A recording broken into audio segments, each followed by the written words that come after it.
Hey guys, so I just want to do a quick little unboxing of the Doogee S40 Rock Solid Explorer phone. This was sent to me by the manufacturer to check out here, and I've had a few Doogee phones on the channel before, so I thought why not check this one out. I think it was released in March 2019, so it's quite a recent one, and it is always nice when I get sent a phone. It does keep the old bank account nice and healthy. So let's just see what this one looks like here. I think it's 99 US dollars or 110 euro, so very affordable.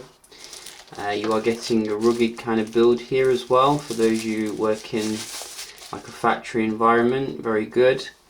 And also you're getting a massive battery, as you can see, 4650 mAh with Gorilla Glass 4, fingerprints and all the good stuff that you'd expect, IP68, so very nice specification here. It looks a little bit like the Leegu kind of phone that I looked at the other day, but it does have its own kind of distinctiveness to it. This is I think the entry level specification, but you can get a higher specification if you do want that. You can see 16 gigs I think in terms of the storage here, 2 gigs of RAM, so probably is best to shell out a little bit for a higher spec one. You know how hungry Android can be nowadays. You get your charger and stuff in the box, as you can see, which is quite cool. Let's just power it on and see how it looks here.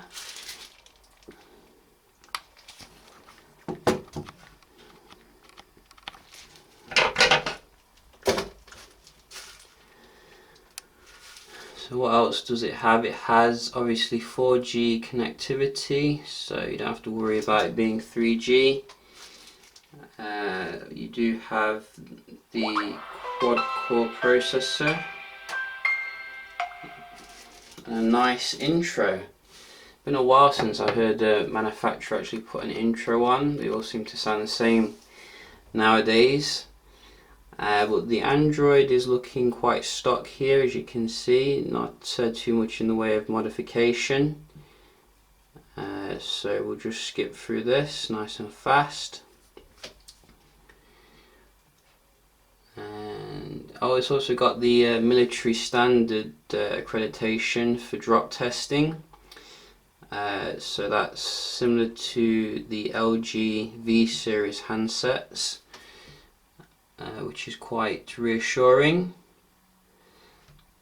And yeah, I think this is going to definitely be a battery beast phone. 4650 is bigger than pretty much anything that you're going to get, even with like flagship phones. So that is pretty reassuring. And also it's got the dual cameras as well. So yeah, it's got the dual camera system, although I wouldn't really expect too much from the camera, to be honest. It's not really the focus of these kind of phones.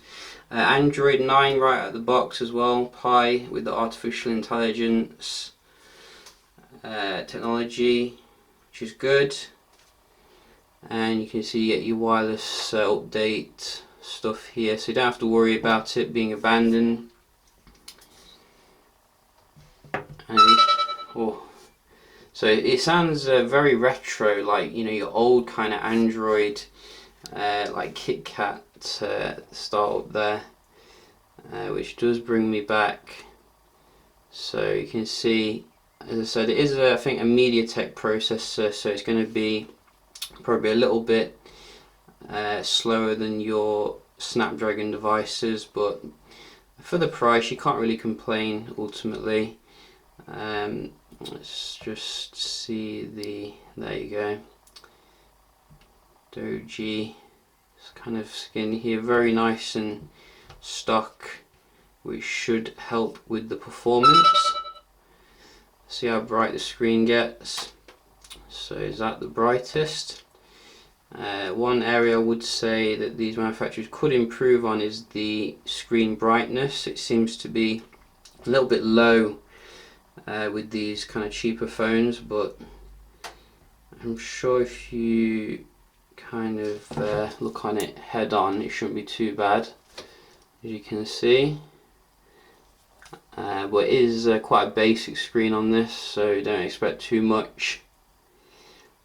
So yeah, just a quick little unboxing and look at the Doogee S40. We'll leave a link in the description if you want to check it out a bit further. And I am trying to get my hands on a OnePlus 7 as well, but it's taken quite a while to get released in this country for some reason.